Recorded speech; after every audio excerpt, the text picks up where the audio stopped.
A very good afternoon to one and all present over here. The field of fashion and interior design has paved for several such career opportunities for the youth in the design sector. Some of those attractive job profiles are: you can be a fashion designer, you can be an interior designer, of course. At the same time, you can be a fashion coordinator, you can be an e-commerce manager, fashion manager, production manager, you can be an illustrator. Also, you can be a merchandiser. In these days, we also call them coordinators, buyers, graphic designers, content manager, product designer, space planner, scenographer. You can be a model maker, you can be a 3D visualizer. So there are a lot of opportunities if you study design. We recognize these growing opportunities in various sectors of the youth. We understand that evolving technology is paving way for career paths that didn't exist even a few years ago. Hence, it has been our constant endeavor to enlighten the youth with the emerging career choices and also provide them with courses that would get them the required skill for joining these industries. iLEAD, in collaboration with Assets, had organized this amazing Future Vista 2022 design session, the era of the influencers. Celebrating the change makers, it is a panel session on discussing change in the design industry with new age careers for young, passionate minds.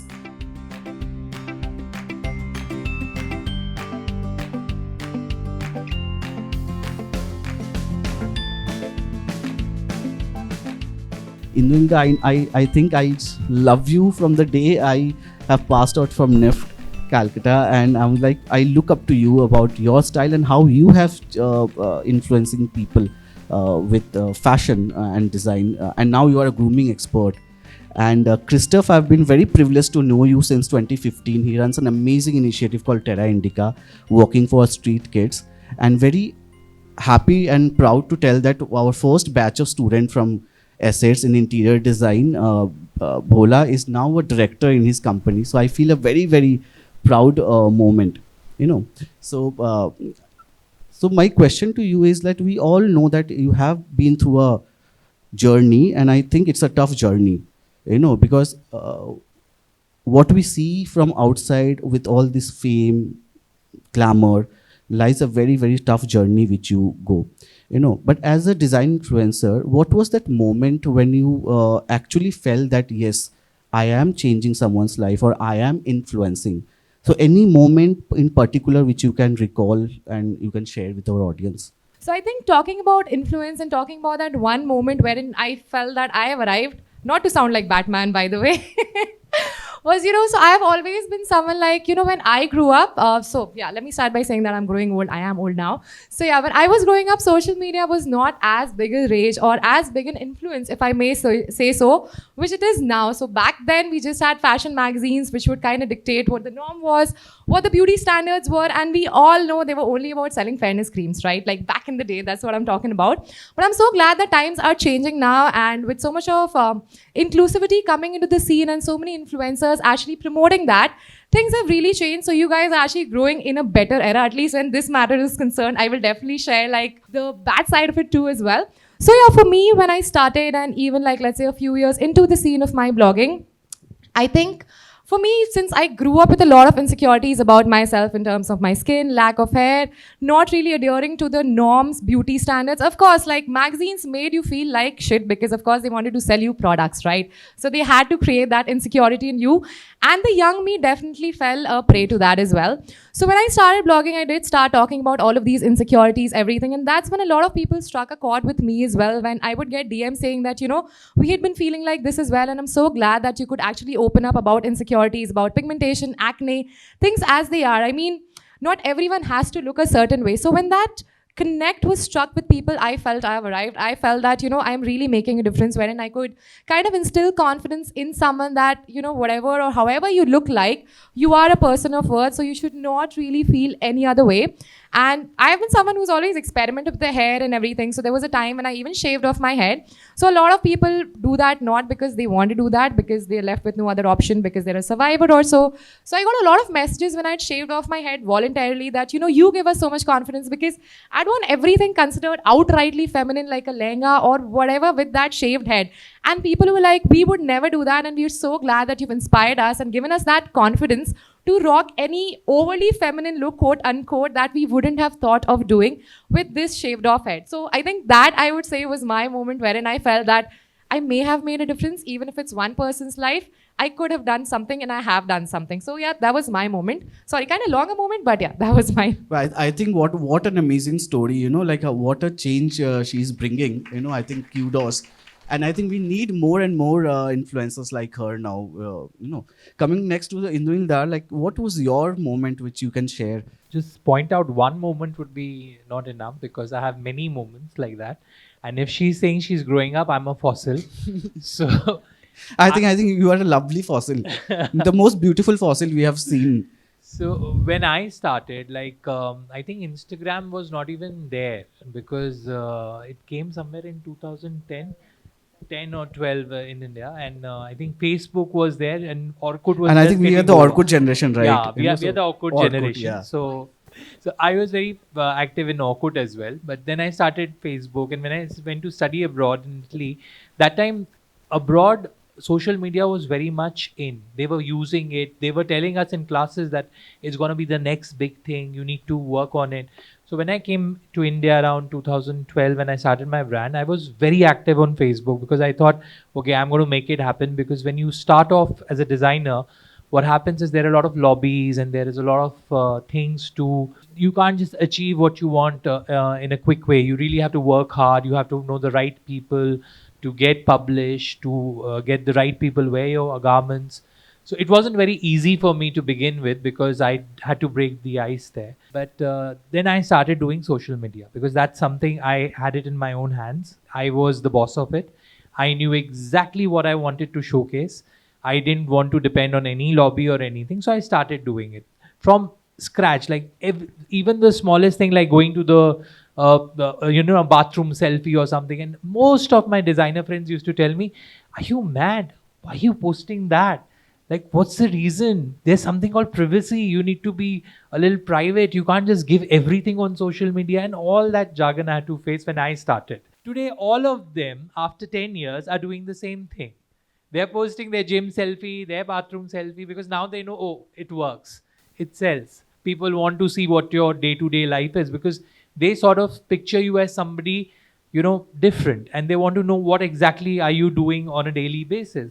I get a lot of messages every other day. Acha, aap kya khate hain? You just post and show it to us.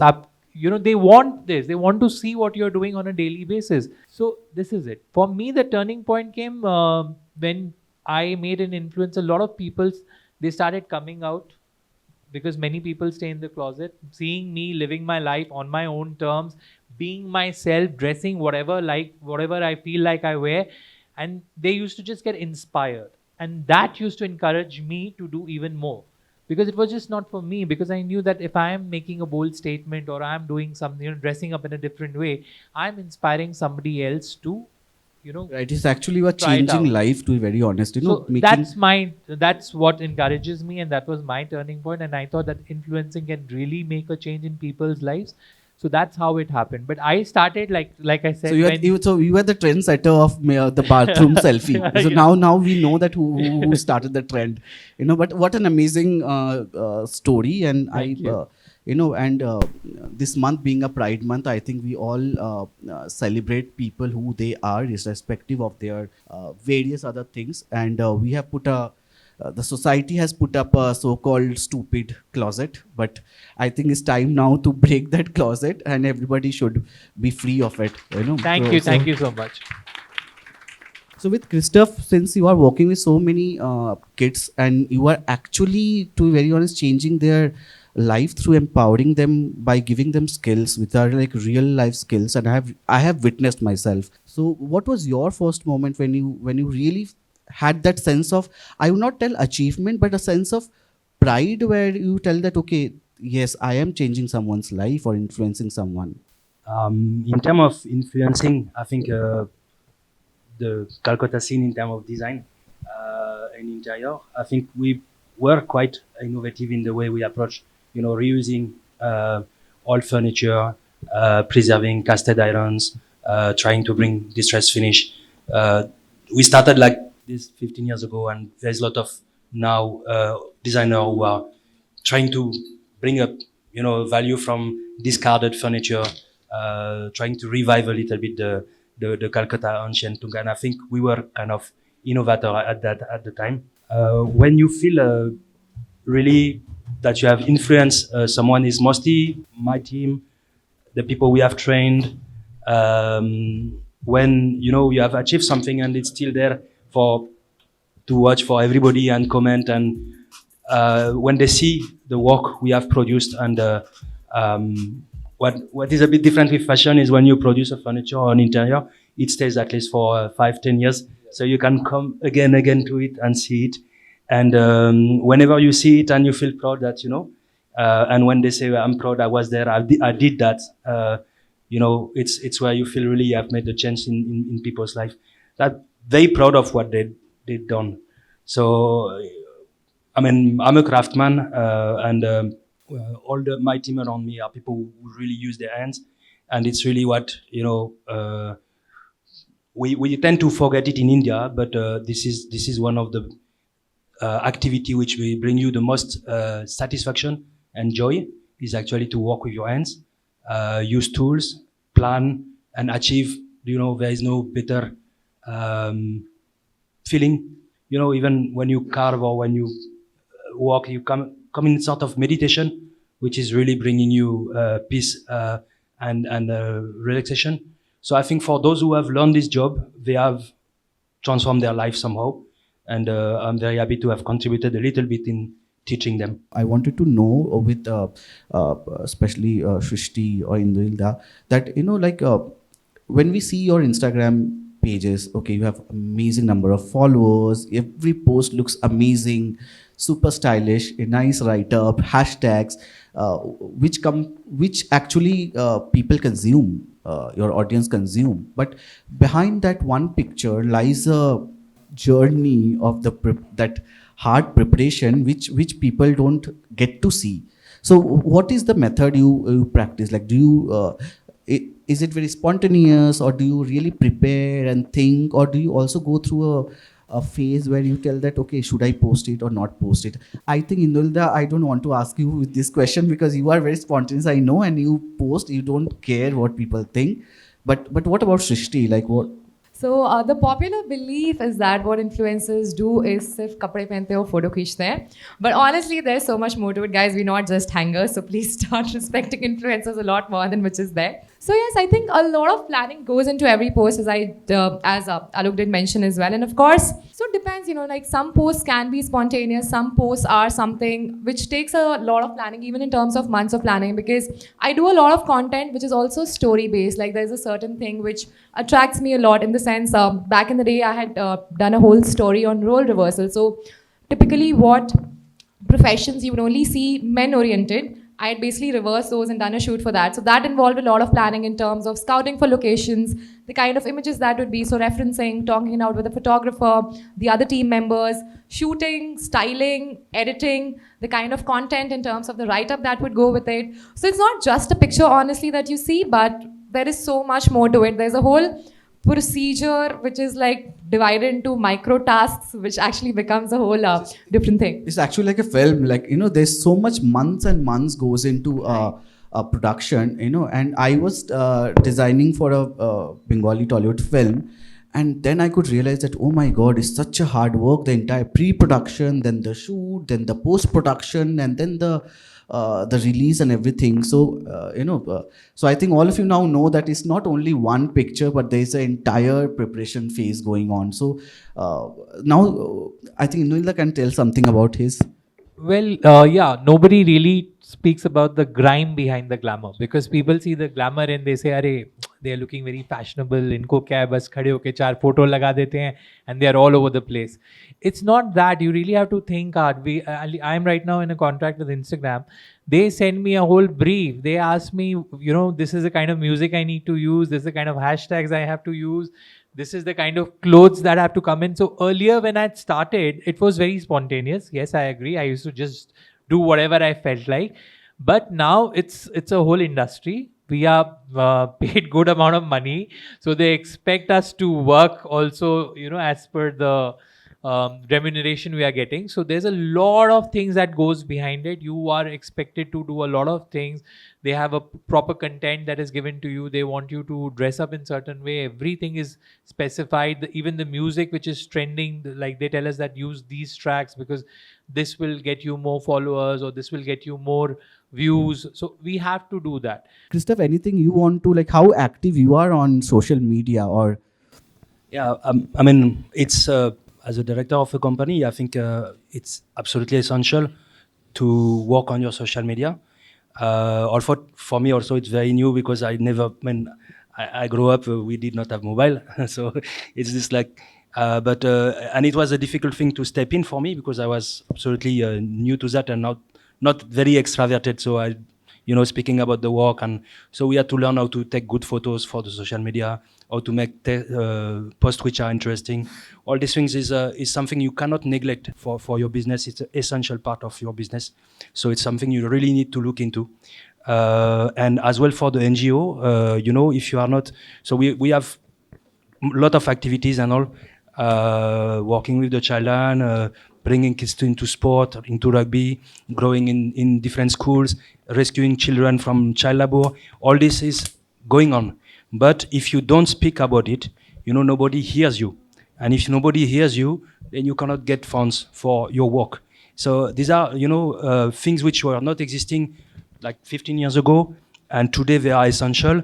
It's something which is any business, any project needs to work on. Any individual who wants to make to become an influencer needs to work very much on it.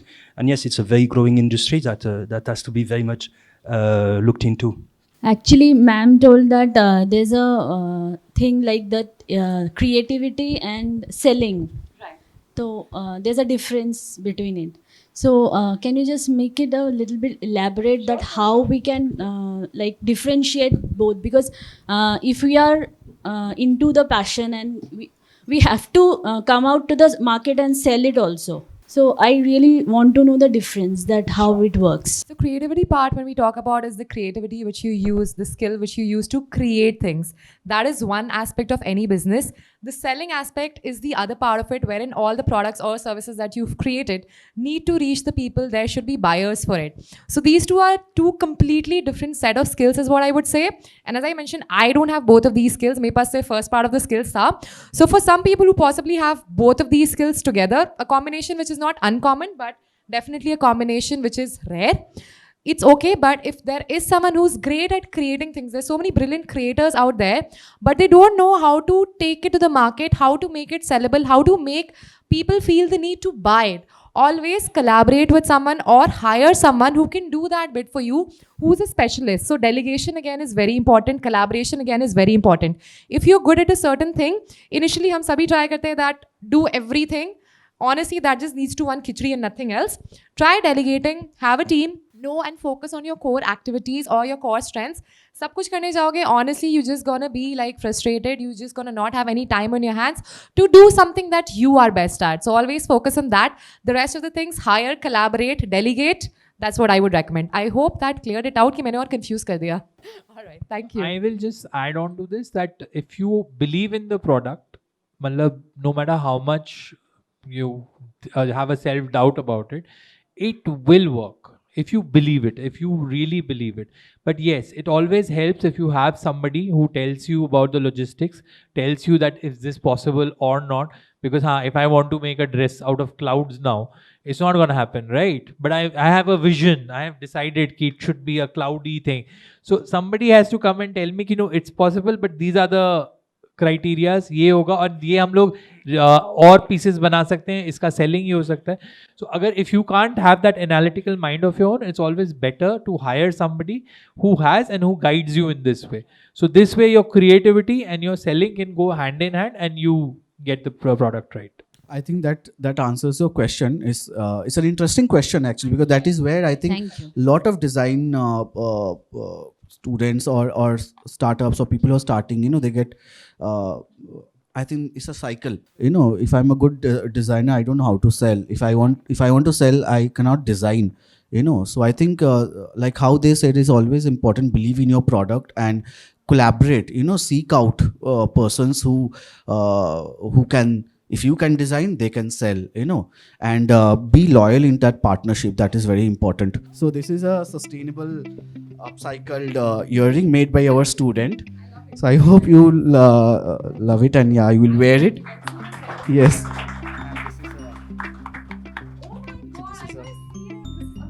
Yeah. So this is a portrait. It's made by one of our assistant professor, Mr. Shoaib Kormakar. Indroneel. Yes, again a earring made by our student, upcycled.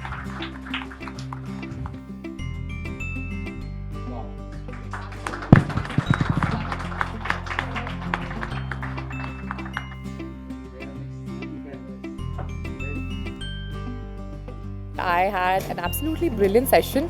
I really hope I made sense to the students out here who were out here during the lunch hours to attend this session. So I really hope that I could add some benefit to their lives, some value to their lives through this session, and I'm wishing them all the best of luck because I had a blast for sure during this session, and I hope the same in them, and wishing all of you the very best for your future. Hi, this is Indroneel Mukherjee, and I had a lovely time coming here today at the panel discussing about the era of influencers. It was an amazing session. In fact, I learned a lot of things from the other panelists. So I hope the audience enjoyed it because we really had a good time. I really enjoyed meeting the students of SEDs and sitting with Indroneel and Srishti. And it was an interesting discussion, I think. Hi, it was a lovely session with such an eminent guest panelist with us, Srishti, Indroneel, Christophe. I know them, and they were so amazing with their tips and advice for the students. I hope our students have really enjoyed the session. I had a lovely session and a lot of important tips that we got from this session actually. It has been a great session, a great opportunity to be here today, knowing about inspiration, how to create a product, how to design, and the design industry, how it has evolved, and from the history to the current to the future of it, literally knowing all in such a short time and in such a brief. I would definitely take a take back, and I'm really grateful for iLEAD in collaboration with SEDs to give us this opportunity.